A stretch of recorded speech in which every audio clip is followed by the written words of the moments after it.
जैसा कि last episode में हमने देखा कि टैंग शैंक जीवू को रिवाइव कर रहा था और अब वो पूरी तरह से रिवाइव हो गई थी।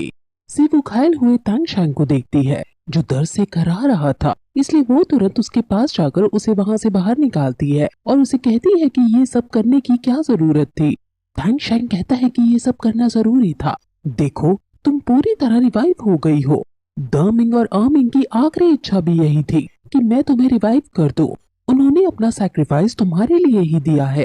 जीवू भी अब दमिंग और आमिंग को याद करके टैंग शैंक के गले से लग जाती है और जीवू अब रोए जा रही थी।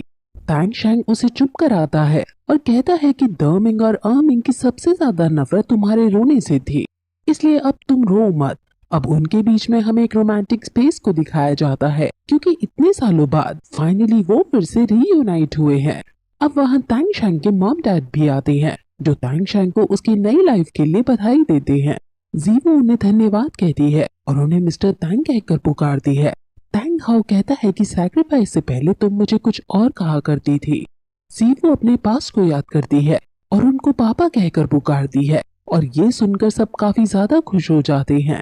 अब टैंग शैंक उसके हाथ को पकड़कर उससे कहता है कि क्या तुम मुझसे शादी करोगी, जिस पर जीवू हाँ कहती है और दोनों एक दूसरे से गले लग जाते हैं।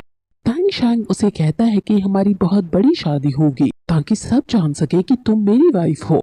तुम्हारी खुशी अब मेरी खुशी होगी। और ये कहकर वो आपस में गले लग जाते हैं।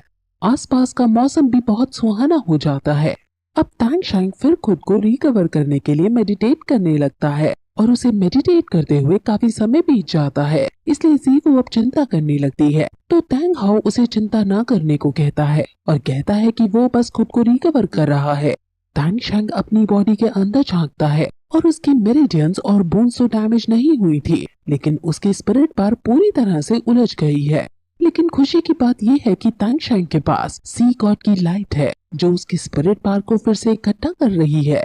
ये अब धीरे धीरे फिर से एडजस्ट हो जाएगी और बाकी जो उसकी सोल डैमेज हुई है, वही टैंग हाउ जो टैंग शैंक को देख रहे थे, उसके आसपास व्हाइट फॉग था और टैंग हाउ भी नहीं समझ पा रहे थे कि आखिर ये क्या है। ये व्हाइट फॉग टैंग शैंक को प्रोटेक्ट कर रहा है। टैंग हाउ भी step by step grand soul and master बने हैं, लेकिन उन्होंने अपनी लाइफ में ऐसा कभी नहीं देखा।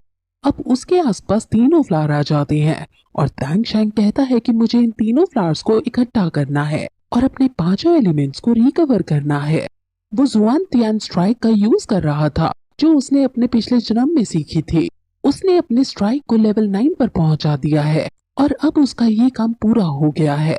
अब वो अपनी आंखें खोलता है और जीवू उसके पास आकर उसकी हालत के बारे में पूछती है। टैंग हाउ भी टैंग शैंक से उसकी सोल बार पूछता है, जिस पर वो अपनी लेवल 91 बताता है और कहता है कि उसकी लेवल आगे नहीं बढ़ पा रही है। टैंग शैंक की ब्लू सिल्वर प्लांट पूरी तरह से डिस्ट्रॉय हो चुकी है क्योंकि उसने अपनी पांचों स्पिरिट रिंग सैक्रिफाइस कर दी हैं। लेकिन टैंग शैंक जीवू से चिंता ना करने को कहता है क्योंकि उसके पास ट्विन मार्शल सोल है। अगर उसकी ब्लू सिल्वर प्लांट डैमेज भी हो जाए तो भी हैमर पर इसका कोई असर नहीं पड़ेगा और ये सिर्फ टेम्पररी है। जब टैंग शैंक सोल रिंग्स को फिर से एब्जॉर्ब कर लेगा तो उसके पास उसकी सोल स्किल्स फिर से आ जाएंगी। अब जीवू उसे जंगल की तरफ ले जाने लगती है और कहती है कि हम तुम्हारे लिए सबसे अच्छे बीज देखेंगे। अब टैंग शैंक अपने पापा से आज्ञा लेकर जंगल की तरफ जाने लगता है और सोचने लगता है कि जीवू को किसी भी सोल मास्टर को सोल बीज का शिकार करते हुए देखना सबसे मुश्किल है क्योंकि वो खुद एक सोल बीज थी। लेकिन अब वो मुझसे खुद ये कह रही है, जरूर ऐसा कहना उसके लिए काफी मुश्किल रहा होगा। वो जीवू को रोकता है और कहता है कि मैं तुमसे प्रॉमिस करता हूँ कि मैं सिर्फ बहुत बुरे वाले सोल बीज का ही शिकार करूंगा। अब वो आगे बढ़ते हैं जिसके बाद ये एपिसोड यहीं खत्म हो जाता है।